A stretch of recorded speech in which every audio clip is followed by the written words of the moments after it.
24/7 और आपके साथ मैं हूं जिया कौशिक।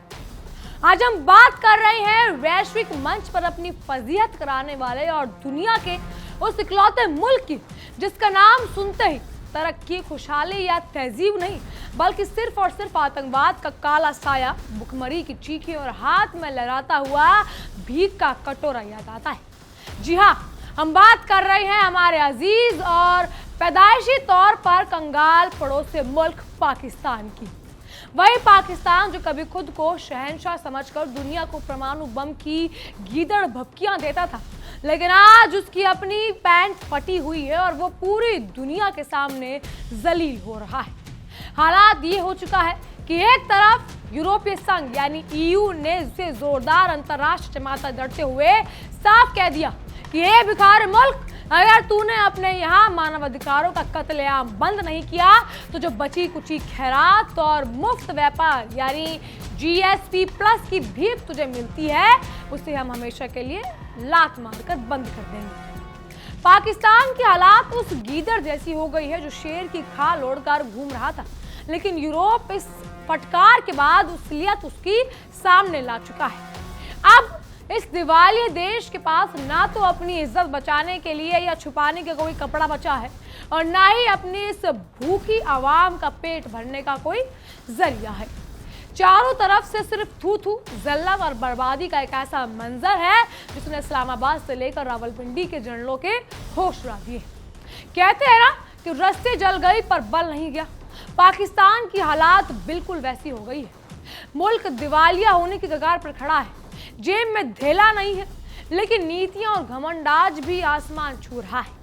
यूरोपीय संसद ने इस बार पाकिस्तान को उसकी औकात याद दिलाते हुए साफ कह दिया कि अगर उसने अपने यहाँ मानवाधिकारों का हनन बंद नहीं किया तो उसका GSP प्लस स्टेटस यानी मुफ्त व्यापार का जो जुगाड़ है उसे हमेशा के लिए दफन कर दिया जाएगा। अब इस कंगाल देश के पास ना तो अपनी इज्जत बचाने का कोई रास्ता बचा है और ना ही पेट भरने का। पाकिस्तान की आर्थिक हालात को देखते हुए आज पूरी दुनिया में एक ही कहावत गूंज रही है, घर में नहीं है दाना और अम्मा चली बुनाने। जिसके पास अपने आवाम को 2 वक्त की रोटी देने की औकात नहीं है वो चला था मानवाधिकारों और अंतर्राष्ट्रीय सम्मेलन की दुहाई देने। यूरोपीय संघ ने साफ शब्दों में कह दिया कि पाकिस्तान में जो बलोच एक्टिविस्ट पर जुल्म उठाए जा रहे हैं, जो पत्रकारों की आवाज दबाई जा रही है और जिस तरह से वहां के अदालतों और फौज मिलकर विपक्ष का गला घोट रही है वो अब बर्दाश्त के बाहर हो चुका है। लेकिन पाकिस्तान की बदहाली की कहानी सिर्फ यूरोप तक, इस फटकार तक सीमित नहीं रही। इस मुल्क की फतरत ऐसी हो चुकी है कि 24 जी 26 जी बनकर गए, दूबे जी बनकर लौटे। वही हालात है इसमें। इसने सोचा था कि तालिबान को अफगानिस्तान की सत्ता में बिठाकर ये वहां अपना राज चलाएगा और भारत के खिलाफ इस्तेमाल करेगा, लेकिन आज हो क्या रहा है। डूरंड लाइन यानी पाकिस्तान अफगानिस्तान बॉर्डर पर आज जंग जैसे हालात है। जिस सांप को पाकिस्तान ने अपने पड़ोस में पाला था आज वही सांप उसे डसने के लिए फन उठाए खड़ा है। पाकिस्तान की सीमा पर हर दिन पाकिस्तान की फौज की जो थू-थू हो रही है उसे देखकर दुनिया हंस रही है। अफगानिस्तान तालिबान ने पाकिस्तान की बनाई हुई बाढ़ को उखाड़ फेंका है। पाकिस्तान चीखता रह गया, गिड़गिड़ाता रह गया, लेकिन उसकी सुनने वाला कोई नहीं। अब हालात ये है कि TTP यानी तारीख तालिबान पाकिस्तान के आतंकी पाकिस्तान के अंदर घुसकर उसकी फौज को दिन दहाड़े निशाना बना रहे हैं। इसे कहते हैं बोया पेड़ बबूल का तो आम कहाँ से होए। जब आतंकवाद की खेती करोगे तो फसल भी तो बारूद की ही काटनी पड़ेगी ना। अब जरा रुक करते हैं उस हिस्से का जिसे पाकिस्तान अपना कहता था, लेकिन वहाँ के लोग पाकिस्तान को अपना जल्लाद मानते हैं। जी हाँ, पाक अधिकृत कश्मीर यानी POK के अंदर आज जो बगावत की आग भड़क रही है उसने इस्लामाबाद के हुक्मरानों की नींद को उड़ा कर रख दिया। वहाँ की जनता सड़कों पर उतरकर पाकिस्तान से आज़ादी के नारे लगा रही है। वहाँ ना बिजली है, ना आटा है और ना ही जीने का कोई साधन है। पाकिस्तान ने उस खूबसूरत खित्ते को सिर्फ लूटने का काम किया और अब वहाँ के लोग भारत की तरफ उम्मीद भरी नजरों से देख रहे हैं। पाकिस्तान की जनता अब जान चुकी है कि पाकिस्तान के पास रहना यानी खुद को मौत के कुएं में धकेलना है। उधर भारत ने जम्मू कश्मीर विकास की नई ऊंचाइयों को छू रहा है और उधर POK के लोग बुनियादी चीजों के लिए तरस रहे हैं। वहाँ की जनता साफ कह रही है कि हमें इस भीख मांगते मुल्क के साथ नहीं रहना। पाकिस्तान के जनरलों ने कश्मीर के नाम पर दशकों तक अपने अवाम को बेवकूफ़ बनाया, लेकिन अब काट की हांडी बार बार नहीं चढ़ती। उनका ये झूठ का धंधा पूरी तरह चौपट हो चुका है। अंतर्राष्ट्रीय मंच पर पाकिस्तान की हैसियत आज एक इंटरनेशनल भिखारी जैसी हो गई है। प्रधानमंत्री चाहे शहबाज शरीफ हो या कोई और, इनका पहला और आखिरी काम सिर्फ और सिर्फ एक ही होता है, सूट बूट पहनकर हाथ में कटोरा लेकर सऊदी अरब, यूएई, चीन या IMF के दरवाजे पर खड़े हो जाना। दुनिया का कोई विदेश अब पाकिस्तान के नाम पर अपना पर्स खोलने को तैयार नहीं। हर कोई जानता है कि इस मुल्क को दिया गया एक एक डॉलर विकास के लिए नहीं, बल्कि वहां के जनरलों और आसिम बंगलों या आलिशान बंगलों को और आतंकवाद की फंडिंग में जाता है। यूरोपीय संघ की ये जो ताज़ा चेतावनी पाकिस्तान के ताबूत में आखिरी कील ठोकने वाली है। पाकिस्तान के कुल निर्यात का एक बहुत बड़ा हिस्सा यूरोपीय देशों में जाता है, खासकर वहां का कपड़ा उद्योग यानी टेक्सटाइल। अगर ये GSP+ का ठप्पा हट गया तो पाकिस्तान के बचे कुचे कारखाने भी बंद हो जाएंगे, लाखों बेरोजगार हो जाएंगे और मुल्क में ऐसा अकाल पड़ेगा कि लोग दाने दाने के मोहताज हो जाएंगे। लेकिन पाकिस्तान के हुक्मरान अपनी हरकतों से बाज नहीं आने को तैयार। वहाँ की फौज और सरकार मिलकर बलोच महिलाओं और मासूमों पर जो जुल्म उठा रही है, उसकी दास्तां रूह कमा देगी। महरांग बलोच और इमाम मजारी जैसे एक्टिविस्ट जब शांति में आवाज उठाते हैं तो उन्हें देशद्रोही करार देकर जेलों में ठूस दिया जाता है या गायब कर दिया जाता है। इस क्रूरता को देखकर ही यूरोप के सांसदों का खून खोला और उन्होंने साफ कर दिया कि भीख भी खाओगे और दादागिरी भी दिखाओगे, ऐसा अब नहीं चलेगा। सच्चाई तो ये है कि पाकिस्तान आज धोबी का कुत्ता, ना घर का ना घाट का बन चुका है। चीन के CPEC के नाम पर पाकिस्तान को अपना कर्ज के जाल में ऐसा फंसाया है कि पाकिस्तान चाहकर भी उसकी गुलामी से आज़ाद नहीं हो सकता।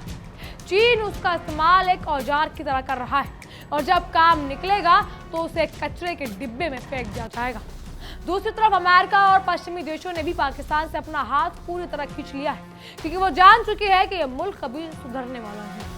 अफगानिस्तान सीमा की बात करें तो वहां हर रोज पाकिस्तानी चौकियों पर मोर्टार दागे जा रही हैं। पाकिस्तान ने सालों तक अफगानिस्तान को बर्बाद करने की साजिश रची, लेकिन आज कुदरत का इंसाफ देखिए कि वही अफगानिस्तान अब पाकिस्तान के लिए सबसे बड़ा सरदर्द बन चुका है। डूरंड रेखा और अफगान कभी स्वीकार नहीं करते और अब वो पाकिस्तान की सेना को खदेड़ रही हैं। पाकिस्तान की फौज जो अपने देश में शेर बनती थी, आज दुम दबाकर भागती नजर आ रही है। POK के मामले में पाकिस्तान की घबराहट इस कदर बढ़ गई है कि वो अब दुनिया के सामने रो रहा है। लेकिन दुनिया भी जानती है कि POK में मानवाधिकारों का जो कत्लेआम पाकिस्तान ने किया, उसकी मिसाइल कभी या कहीं नहीं मिलती। वहाँ के युवाओं को जबरन उठा लिया जाता है, वहाँ के संसाधनों को कौड़ी के भाव लूटा जाता है और विद्रोह के मामले वाले में विरोध करने वालों पर गोलियां चला जाती है। लेकिन अब वहाँ की आवाम जाग चुकी है, वो समझ चुके हैं कि पाकिस्तान सिर्फ और सिर्फ खोखला ढांचा है। पाकिस्तान के हालात पर यह मुहावरा बिल्कुल सटीक बैठता है, नाच ना जानने आंगन टेढ़ा। अपनी नाकामी छुपाने के लिए वो देश भारत का नाम जपता रहता है। इनकी मीडिया सुबह शाम भारत के खिलाफ जहर उगलती है ताकि आवाम का ध्यान महंगाई, भुखमरी और कंगाली से भटकाया जा सके। लेकिन अब पाकिस्तान की जनता भी समझदार हो चुकी है। वो पूछ रही है कि भारत चांद और मंगल पर पहुंच गया और हम आज भी एक बोरी आटे के लिए आपस में लड़कर मर रही हैं। यूरोपीय संघ के पाकिस्तान के कानून के व्यवस्था की जो धज्जियां उड़ाई है, उसने अंतर्राष्ट्रीय स्तर पर पाकिस्तान का मुंह काला कर दिया है। EU की रिपोर्ट कहती है कि पाकिस्तान में न्यायपालिका नाम की कोई चीज नहीं है। वहाँ की अदालतें फौज के इशारों पर नाचती हैं, जिसे फौज चाहे उसे प्रधानमंत्री बना देती है और जिसे चाहे उसे जेल में डाल दिया जाता है। ऐसे सर्कस जैसे मुल्क को कोई भी गंभीर अंतर्राष्ट्रीय संगठन या इज्जत देने का अधिकार नहीं रखते। शहबाज शरीफ जब IMF के सामने घुटने टेकते हैं तो उनकी रीढ़ की हड्डी का खोखलापन साफ दिखता है। IMF एक एक पाई देने के लिए ऐसी शर्तें थोप रहा है जिसे वहां की जनता का खून चूसा जा रहा है। बिजली के दाम आसमान पर हैं, पेट्रोल आम आदमी की पहुंच से बाहर है और टैक्स का बोझ इतना है कि लोग आत्महत्या करने पर मजबूर हैं। इसके बावजूद पाकिस्तान की फौज का बजट हर साल बढ़ता जा रहा है। इसे कहते हैं अंधेरी नगरी में चौपट राजा। बलूचिस्तान का जिक्र किए बिना पाकिस्तान की बर्बादी की कहानी अधूरी है। बलूचिस्तान के लोग दशकों से चिल्ला रहे हैं कि उनका तेल, उनकी गैस और उनका खनिज पाकिस्तान जबरन लूट रहा है। जब बलोच लोग हक मांग रहे हैं तो उन्हें मौत के घाट उतार दिया जा रहा है। लेकिन अब बलोच माँ बहनों ने जो मोर्चा संभाला है उसने पाकिस्तानी फौज के हौसले पस्त कर दिए। यूरोपीय संघ ने इसी दमन चक्र को रोकने के लिए पाकिस्तान की आर्थिक गर्दन दबाने का मन बनाया है। पाकिस्तान की विदेश नीति की हालात तो और बदतर हो गई है। सऊदी अरब और यूएई जैसे पुराने दोस्तों ने भी अब साफ कह दिया है कि भाई हमसे मुफ्त की मदद और उम्मीद मत रखो।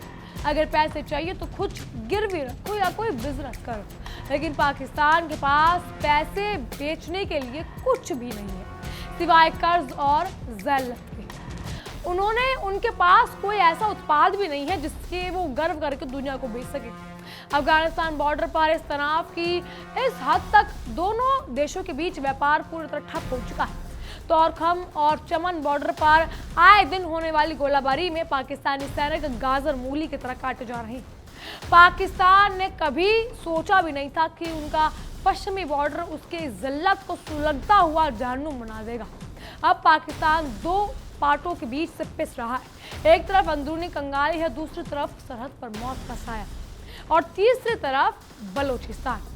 पीओके की सड़कों पर लगने वाले नारे सीधे इस्लामाबाद के फौज मुख्यालय में बैठे जनरलों के सीने में तीर की तरह चुभ रहे हैं। जब वहां के लोग कहते हैं कि कारगिल का रास्ता खोल दो, हमें भारत जाना है, तो पाकिस्तान के हुक्मरानों के पैरों तले जमीन खिसक जाती है।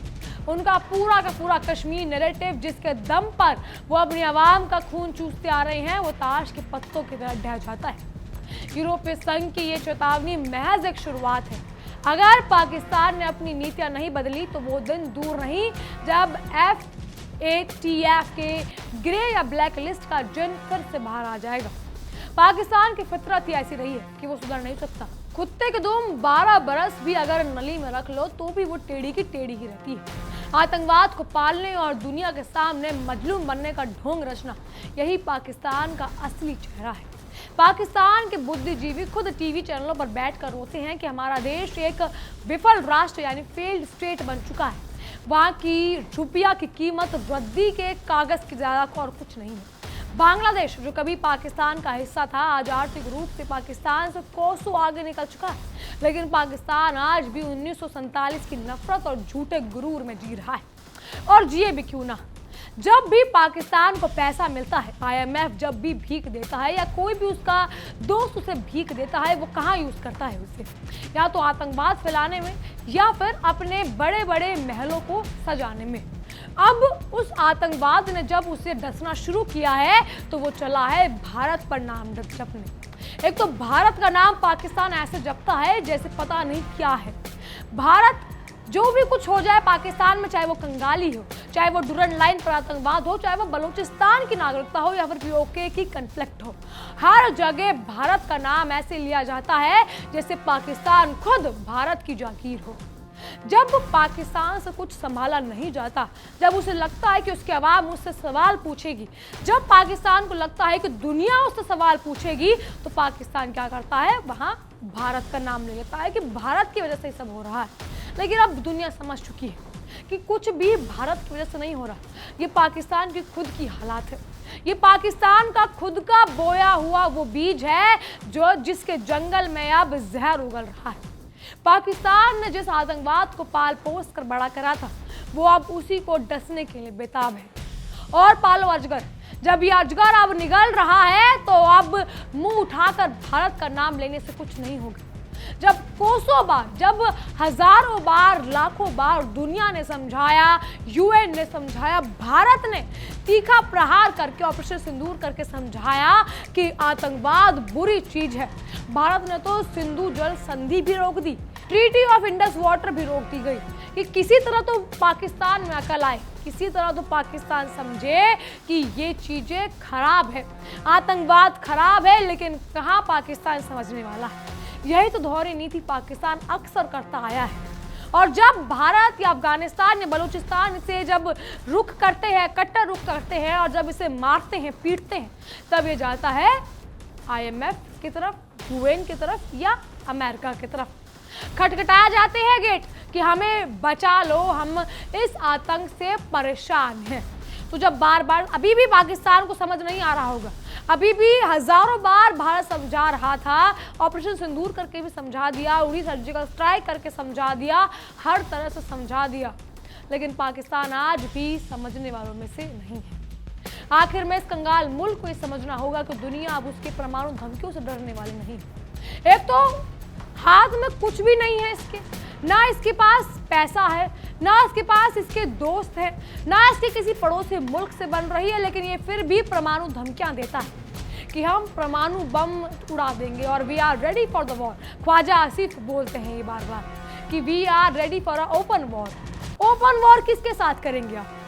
खुद की अंदरूनी देश में तो आपसे हालात संभाले नहीं जा रही हैं, डूरन लाइन पर आपसे हालात संभाले नहीं जा रहे हैं, भारत की सीमा पर आपसे हालात संभाले नहीं जा रहे हैं, बलूचिस्तान आपसे संभल नहीं रहा, POK आपसे संभल नहीं रहा, आवाम आपसे संभल नहीं रही, कंगाली आपसे संभल नहीं रही, और आप चल रहे हैं परमाणु धमकियां देने। खाली पेट और हाथ में भीख का कटोरा लेकर परमाणु बम की डोज दिखाना या देना दुनिया का सबसे बड़ा मजाक है ये। यूरोपीय संघ ने उसकी आर्थिक नस दबा दी है, अफगानिस्तान ने उसकी सैनिक ताकत की हवा निकाल दी और POK में उसकी राजनीतिक जमीन को खिसका कर रख दिया है। अब जब POK की आवाम जो है वो समझ चुकी है कि पाकिस्तान में रहना एक सरदर्द है और कुछ नहीं है, तो वो चाहती है भारत में आ जाए, लेकिन अभी भी पाकिस्तान क्या करेगा, ये कहेगा कि कश्मीर भी हमें दे दो, कि जो कश्मीर ऊपर चढ़ रहा है उसे भी हमें दे दो ताकि हम उसे धरातल में ले जाएं। अब देखना ये होगा कि पाकिस्तान इस महासंकट से निकलने के लिए और कितने देशों के सामने नाक रगड़ता है। लेकिन एक बात तो तय है कि जब तक पाकिस्तान अपनी आतंकप्रस्त और दमनकारी नीतियों को नहीं छोड़ेगा, तब तक उसका विनाश निश्चित है। दुनिया उसे इसी तरह दुत्कारती रहेगी और वो मियाँ की जूती मियाँ के सर वाली हालात में खुद अपनी हरकतों के आगे जलकर खाक हो जाएगा। पाकिस्तान का अंत अब बेहद करीब है, क्योंकि जिस हिसाब से पाकिस्तान ये दर्दनाक और नजर आ रहा है, ये दर्द और नजर आ रहा है, पाकिस्तान को जब तक समझ नहीं आएगा कि आतंक कितनी खराब चीज है, तब तक पाकिस्तान ऐसे ही दर दर की ठोकरें खाता रहेगा और भीख का कटोरा लेता रहेगा। दशकों बीत गए हैं, बांग्लादेश भी आज इससे आगे निकल गया है।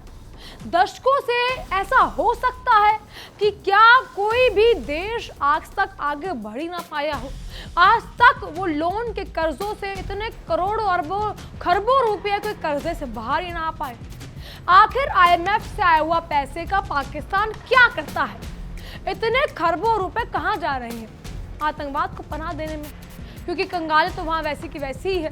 आज भी वहाँ पर बेरोजगारी है, आज भी वहाँ 2 वक्त की रोटी नसीब नहीं होती है, आज भी वहाँ की आवाम रो रही है। अब वहाँ की आवाम भी समझ चुकी है कि पहले POK तो संभल नहीं रहा आपसे, पहले खुद का पाकिस्तान तो संभल नहीं रहा आपसे, और आप चाह रहे हैं कि भारत का कश्मीर भी आपके अंडर में आ जाए। कैसा मजाक करता है ये पाकिस्तान। बहरहाल इन सब पर आपकी क्या राय है, हमें कमेंट के जरिए जरूर बताइएगा। फिलहाल के लिए इतना ही। तमाम खबरों के लिए बने रहिए इंडिया 24/7 के साथ और देखते रहिए हमारी खास पेशकश। देखिए इंडिया डेली 24/7 अब आपकी स्मार्ट टीवी पर। इंडिया डेली मौजूद है सभी डिजिटल प्लेटफॉर्म पर लाइव और लगातार। इंडिया डेली 24/7 हर दिन राष्ट्र को समर्पित।